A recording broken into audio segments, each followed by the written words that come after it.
Hello, greetings everyone. Still in the country, and this isn't going to be too long of a tutorial, but this week we're going to look at creating some video feedback and some reaction diffusion effects using feedback in TouchDesigner. We'll also take a little quick look at processing to create a simple video feedback piece of code.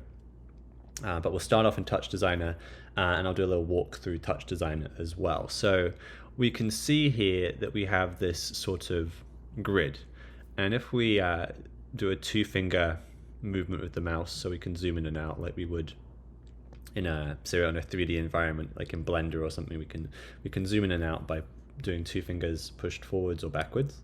We can also click and drag around. This screen is going to visualize our network, which we build up from a series of nodes. So we can see one of these nodes right here. It's called video device in. There's a few things on the nodes we can look at. So this is the display tag. So if I turn that off, we're not going to display the video as our output on the main screen. So that's one thing.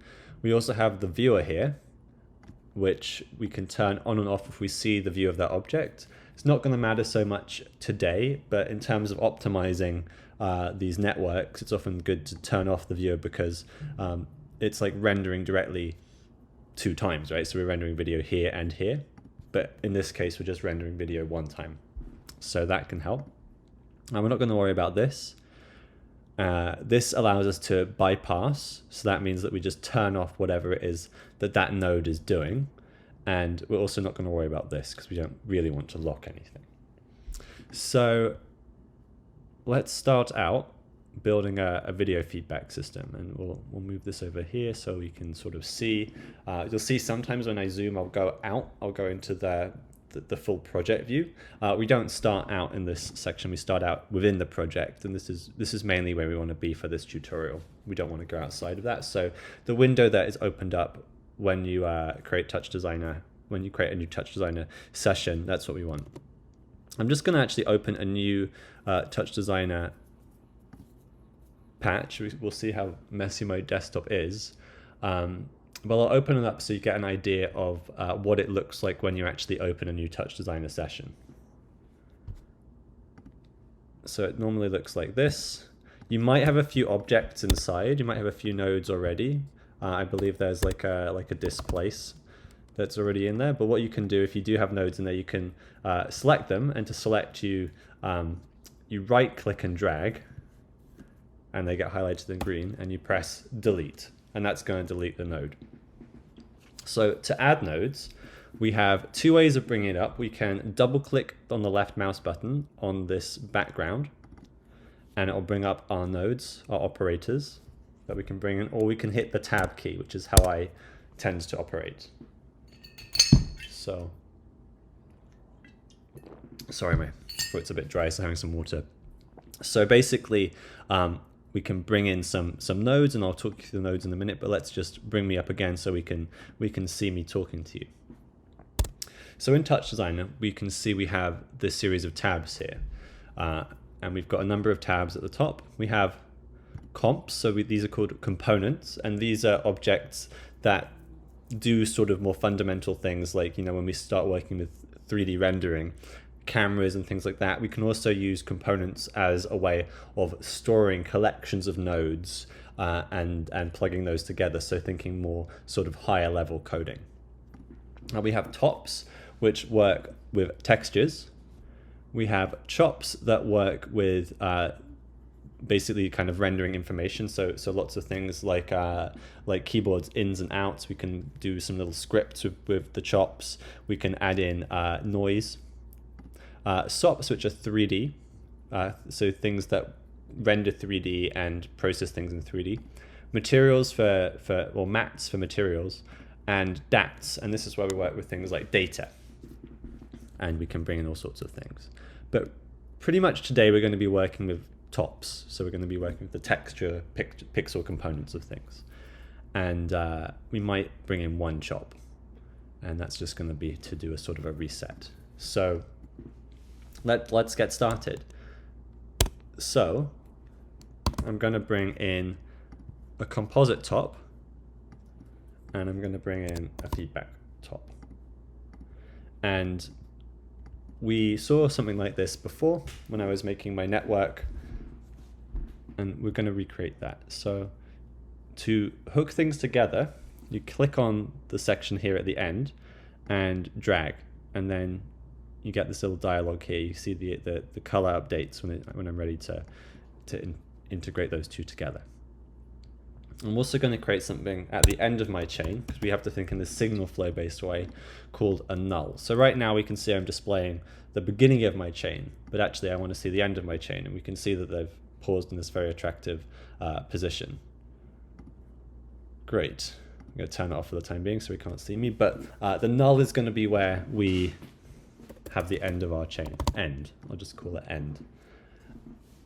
This composite top combines two video feeds, and the goal of this patch that we're working on is to feed two things together. So we can see right now we're adding two signals together. We're adding this feedback frame, which just takes the one frame because we're not updating it yet, the one frame that it captured when it was fed in, and we're also adding in this current version of me. And what we can do is we can start editing this stuff. So in TouchDesigner, to bring up the parameters, we can press this button on the keyboard called P. So we just press the P key, and that's going to toggle our parameters for each object. And so we can click around and we can see what each object does. So in this case, I might want to say add two things together, or say an overlay, which is just going to be one signal, or take the difference of those two things. So we can, right away, we can start doing this kind of mixing. But it's not super effective because we're just doing it the one time. It's just combining two videos, even though this is just a still frame. What we've got to do is we've got to feed something to this feedback chop that allows us to do like a delayed frame. So what I can do is I can take this, and this is where things get a little bit weird in terms of the UI. So I can take this and I can drag it onto my feedback top. And now we can see that I've created a line that goes between the two. And this is where the feedback happens. So we can see that this is the beginning of my chain, and I'm splitting that. One goes into this composite, so we see the current frame, and then one goes here. And we're combining them together in some way. And then feeding that back. So the chain is then seeing the current frame and the delayed frame, and then it's trying to combine those together. So there's a difference, and that has this additive effect. So it's this recursive process within this loop. What we can start to think about is adding things into this section here that are going to change the way this thing processes. So right now we're feeding a full color frame, and we can play around with things like the opacity. But something I'm going to do is I'm going to bring in a function that allows us to reset that feedback with a key press. And this is going to be a chop. And you can type things in to make things a bit easier to find some objects. I want a keyboard in chop. And again, this is where the user interface is a bit weird. So I can bring up the parameters of that chop to say the key I want to select. So say I want to select key number 3. When I press the key number 3 on my keyboard, it's going to send a signal. So it's going to give me a signal where it changes from a 0 to a 1. I can also add in more keys. So I could say if I want 6 and 9, these are all going to correspond to those keys. But right now I just want one key. I just want to do a single reset, and I'm going to press the 1 key. So I have to somehow get the information from this chop into this top. And so one way of doing that is clicking this viewer toggle here, which changes it between active and just viewing it, and selecting the parameter with this little arrow. I can then drag that parameter into my feedback, and the parameter I want to work with is pulse. So I'm dragging that in, and then every time I press that key, we're creating a new frame in that feedback. So it's average. There we go. Let's do something that's more interesting. So whenever I press that, it's going to create a new, it's going to pulse that feedback.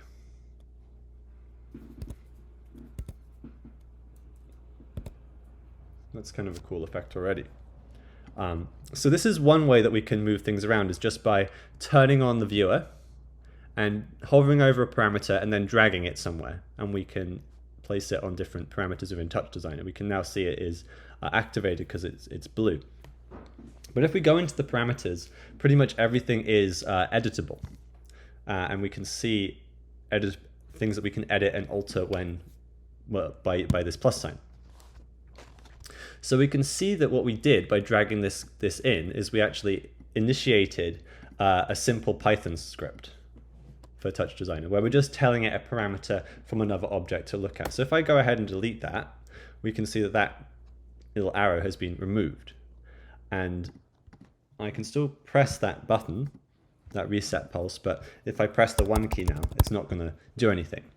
So what we can do is we can actually think about the scripting ourselves. So if we want to select an operator, TouchDesigner refers to these nodes as operator, we say op, and then we open brackets, do a quotation mark, begin quotations, because we want to reference something, and it's got to be a single, I don't know, it's got to be a single quotation mark, not a double. So it's got to be this versus this. And so we say op keyboard in 1. We have to match the name that the operator has. We might have called it Mike or Rando or whatever, but we have to match the name. And so we are now looking at this keyboard in chop. But I press that key, nothing's happening. We actually want to select a parameter from that we want to operate with. And so right now we have this K1 parameter, which we can see on the screen. So we then open a square bracket and in commas do K1. Now let's see what happens. We see this arrow has appeared, and we can now create our feedback loop. And that's all pretty good. We've got something there that works. We kind of have this idea of a very basic script just to move some data around, just to move some information from this keyboard into a feedback pulse. But we can do more. Let's add in a sort of, let's add in a level chop. And something that's just useful to do if you're looking to get more comfortable with TouchDesigner is just look at all the tops that are available. So just go through, hover over something. It has a short piece of text, and you can kind of think about, oh, this might be useful for my project. The level top is useful because we can perform mixes. We can mix a signal. We can add in colors, alter the brightness, the contrast. It's really sort of like working with a layer in Photoshop. And what we want to do is go to this post-production tab. So the final tab here, post. And we want to toggle that opacity. And we can see now, rather than being fully additive, where it just keeps adding, we're slowly losing our color. So we want to try something else. We want to try a different mix. And what tends to work really well for these types of feedback operations is over.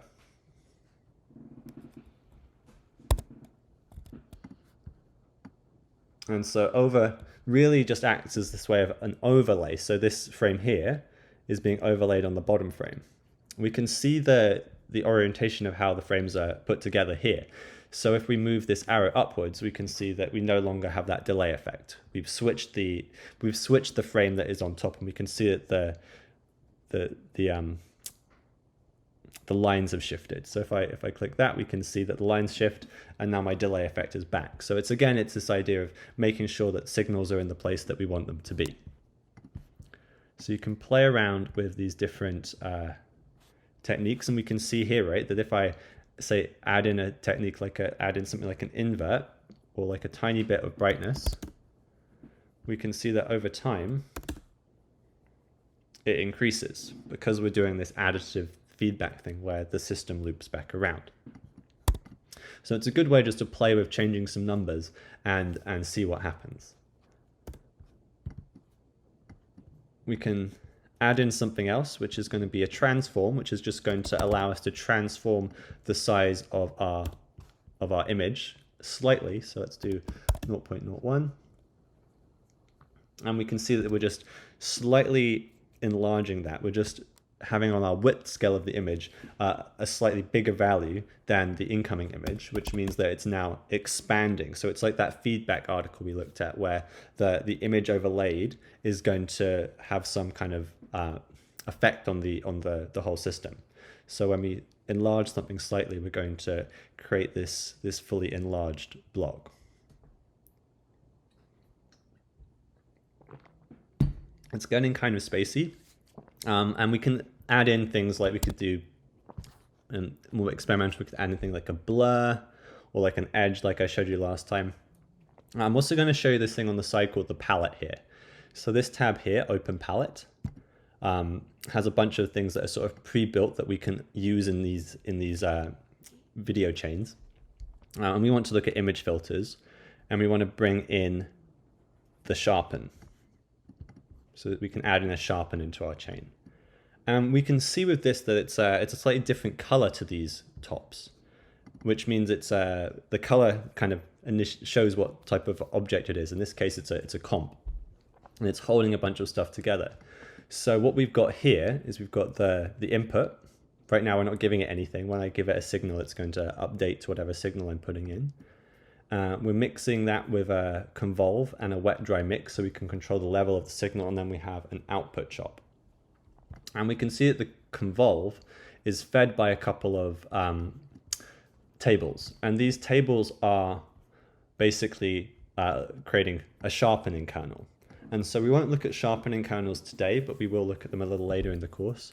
And we can look at how multiplying by a kernel and doing these kernel mathematical operations will create a sharpening in the image. So if I turn up and down this, we can see that we're creating a sharper image until it gets quite noisy. So that's something we'll look at sort of more the mathematic parts of that at least later on in the course in a couple of weeks' time when we do image processing. But we can see now by adding in this sharpen and kind of putting in quite a lot of this sharpen, we're getting a completely new effect, right? We're getting this thing that's kind of, it's creating a cross. And this is what's sort of going to get us into this, this realm of reaction diffusion. I'm going to do this.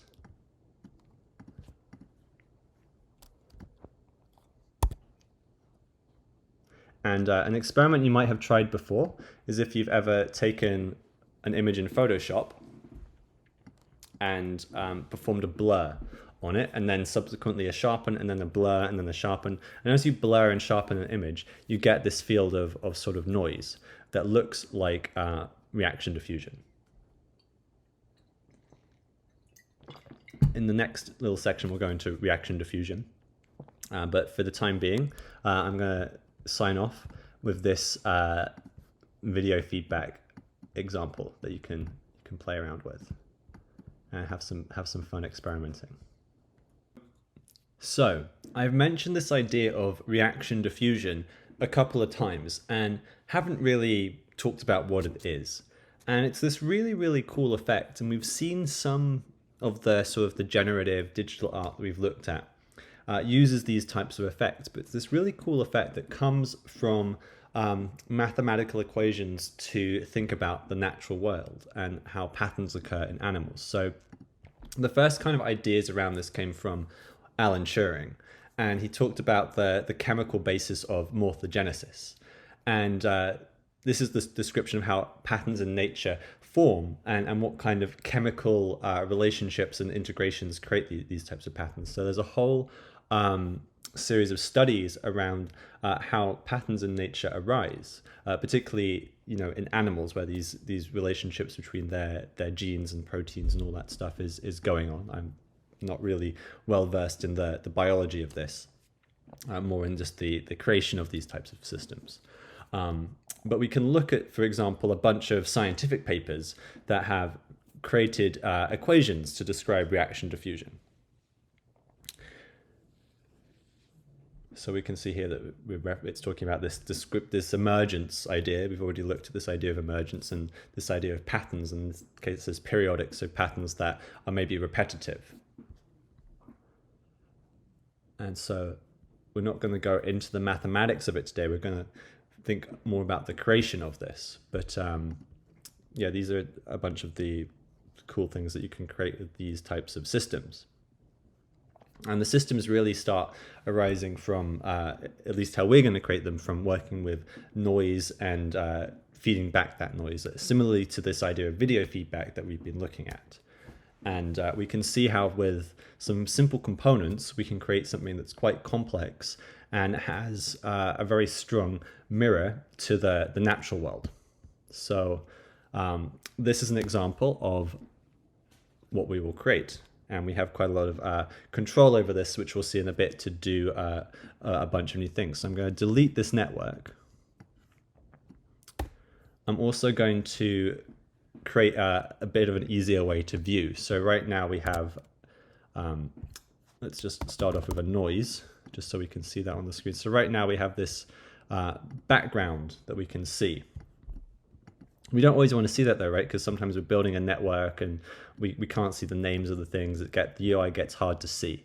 So what we can do is we can right click and go to display and turn off backdrop tops. So now we no longer see that backdrop, but we do still want to see some kind of feedback. We want to see visually what we're doing.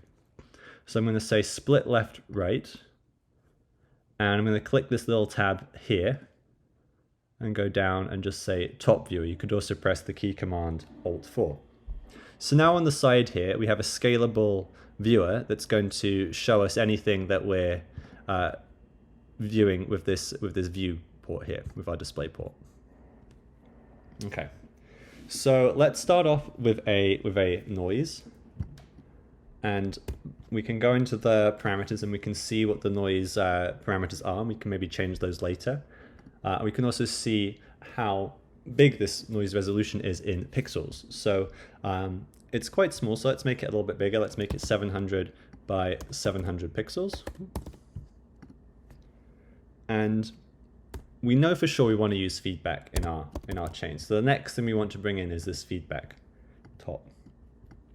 And feedback is already initialized in that it's taking the size automatically, it's taking the resolution that's being fed into it. So we're good there.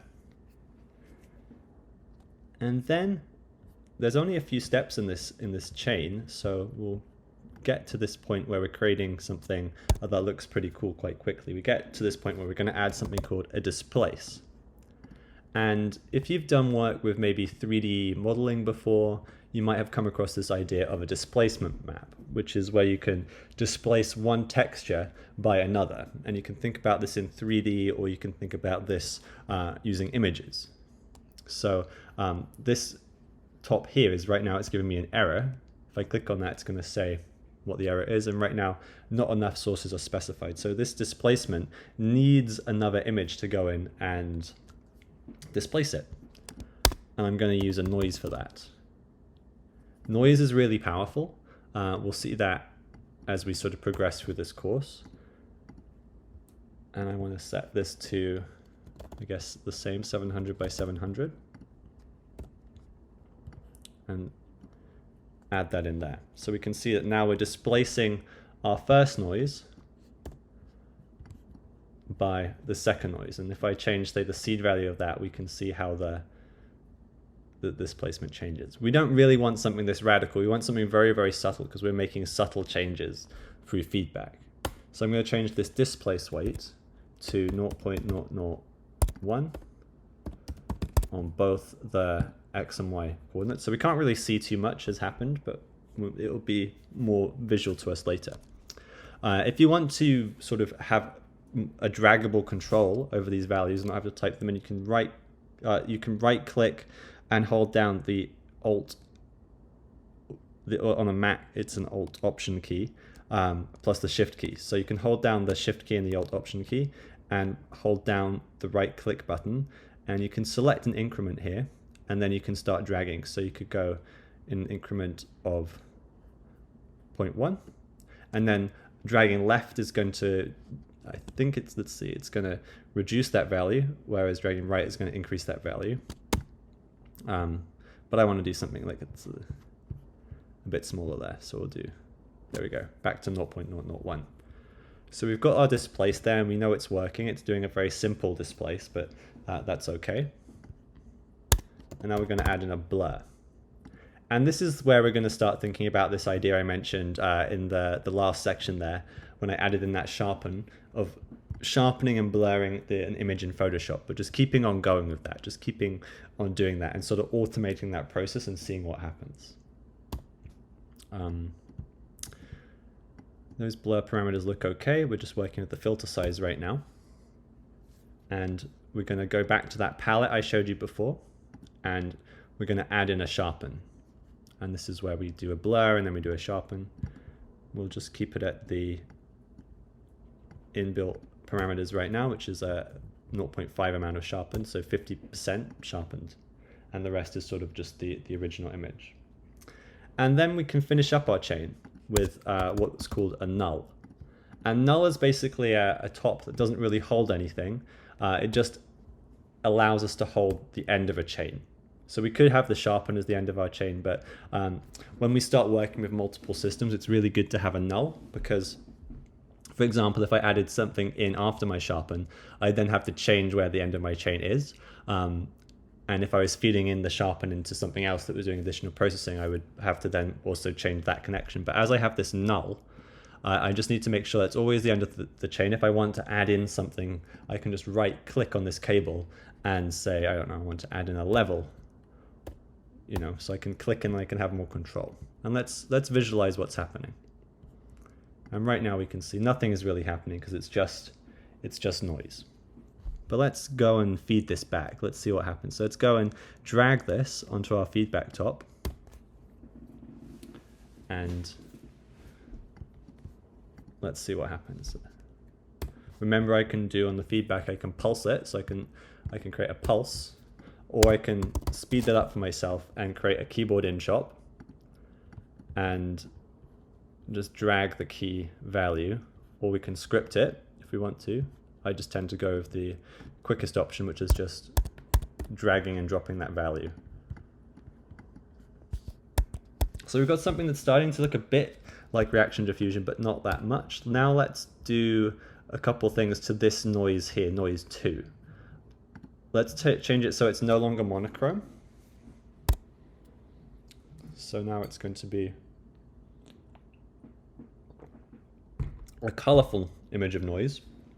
And we want to make it slightly larger, so we'll increase that period. Let's do a period of 4. And we can see right now we've got this sort of almost like a sort of a creamy distortion that looks like something being placed into a cup of coffee and then slowly diffusing. Let's turn down the blur, see what happens if we do that. We're getting more of the sharpened qualities. And let's start turning up the sharpen. There we go. We're getting somewhere now. We can also turn down these displacement values to slow down that process.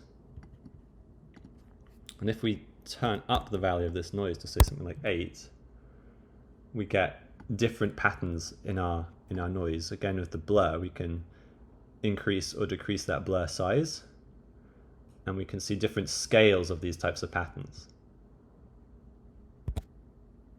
Sometimes you get to a point where it forms like this sort of equilibrium, and then you're stuck in one place. But by having sort of a set of values that are tweaked to always be not quite at that equilibrium, you can do some interesting things. We also can bring in this idea of animating, right? So everything in TouchDesigner is scriptable. One of the things we've looked at quite a bit in processing is this idea of the frame count, right? So we take the frame count parameter, and every time the draw runs, we are updating that parameter, so it's always adding 1 every time the draw loop runs. We have a similar, sorry, there's a ladybug on my computer. We have a similar function in TouchDesigner that we can access, and this is something we can use to drive all sorts of parameters. In this, I'm most interested in driving the movement of the noise. So the movement of the noise is going to be driven in this translate section. And what we can do here is we can translate the Z parameter of the noise. So we've got our X, Y, and Z. This is going to translate the movement to the left of the noise. So it's going to sort of scroll across. This is going to translate the up down of the noise. And this is going to translate the sort of the Z parameter of the noise, which is the most interesting. And I'll show you those different options in a second. But in TouchDesigner, we have something like the frame count option, and it's called abs time. So it's very important to capitalize the T dot seconds. And we can see now that abs time dot seconds is really running there. It's moving our noise quite quickly. But we want to do a much slower sort of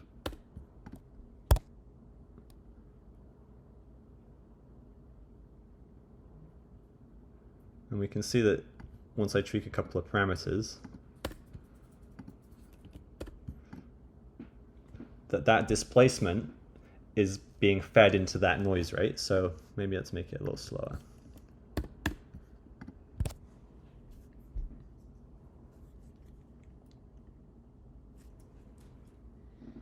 So we're updating that displacement rather than giving it a static image. And we're creating something pretty interesting, right? We're creating these warping textures. We also can think about adding in things that maybe aren't noise. We could add in, say, an image as a displacement. And it's really easy to do that kind of stuff in TouchDesigner. We just want to take the video device in shop. And we can plug that in. And if I maybe turned up that displacement value, we'd be able to see that there's sort of a Dan shape. So I can move around and I can create some displacements too. So you could place a video feed there. One of the things we can see is that my video feed is not the same size. It will try and scale that, but we can make sure that we scale to the same range by adding in something called a fit, which we can use to scale the resolution. We know the resolution that we've selected previously is 700 by 700, so it's a square. But we can see it's just made that 700 by 700 square, and it's sort of just cropped me in the middle. It's the same sort of orientation. So in the fit settings, we go to the fit page, and we want to say fill. So now I'm kind of stretched, but at least I fill the image. So now it should be slightly better. I turned down those displacement parameters, so now I am going to take a slightly longer time to displace things, but there we go. So the challenge here is to play around with this system and try and create something that is interesting. Maybe, thinking about adding in color. So let's see what happens if we add in the monochrome. Well, we change from monochrome, sorry, to this. And I'm going to plug back that noise. And changing the parameters and just seeing what happens for you. Like you can create a variety of different things by just changing the relationship of this blur and the sharpen. See, we're getting back now into this sort of colorful reaction diffusion. You could also think about adding in a transform like we looked at earlier and slowly growing.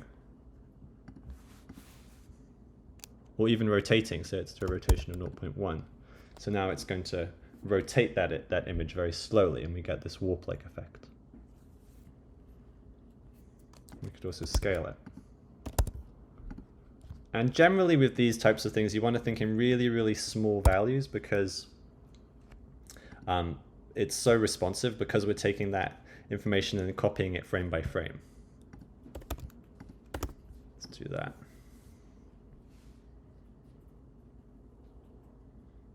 So that's kind of neat, and we get this sort of psychedelic, colorful, kind of colorful image. And it's gonna, if we get the parameters right, we can continuously have it updating and being its own sort of unique pattern. So this is the sort of the reaction diffusion section. that I wanted to show you. Other things that we can do to sort of augment things, we've seen here, right, that I've been putting in these parameters, right? So I've been scaling everything to be a certain size. What we could do is we could think about holding some of our parameters like almost in a similar way to variables using a constant. So constant, we can create things and recall these at various times. So I can have a size X and a size Y. Another annoying thing about TouchDesigner is everything on the sliders is pretty much 0 to 1, which isn't very useful. So we want to have a 700 by 700 grid. So we have to manually input that stuff. We can't really drag there. But we can create as many constant parameters as we like. And then what we can do is say I want to make sure my sizes are like this. I can just go into my resolution and I can say op constant 1 size X, and right now it's exactly the same, but I can go and copy that in for the Y. So if I was to change that parameter, then it would automatically do that. And I think, except for this noise here, everything is the same. I can just click on a parameter and also drag it to another object and just copy that expression. So now both my noises are synced. So if I do, for example, oh dear, another annoying thing. Sometimes you try and change a parameter and you rename the parameter instead. So now I've changed my size. The important thing to remember around working with feedback is even though I've changed my size, it's not going to actually update in my viewer until I re-trigger that feedback, right? Because it's still on this previous sort of loop. So when I press my 1 and re-trigger that feedback, it's going to update. And so maybe by adding in more pixels, we start creating more complex effects, or we get a higher resolution image, which we have more room to play with.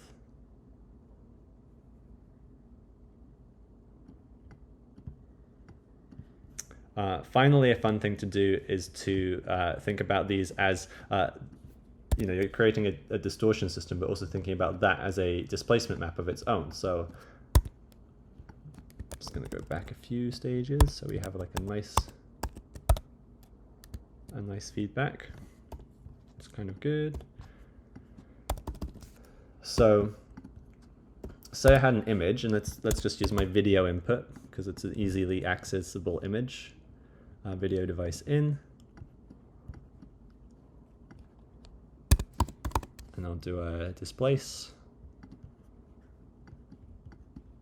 and I'll add in another null so I can view that, and this will come up in my window for viewing. You can also just click the D key to display something that when it is selected, so you don't have to go in and zoom in all the way like I'm doing, but it will bring it up. So now let's add in to our displace this transform. And we can see, wow, it's really displacing a lot. Again, we have to give it a small value here.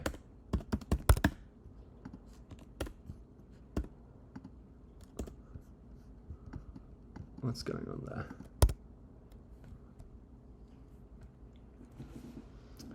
And we can see that image is being displaced, and it's actually getting quite feedbacky. So we maybe don't want something quite so strong. Again, we can play around with those parameters.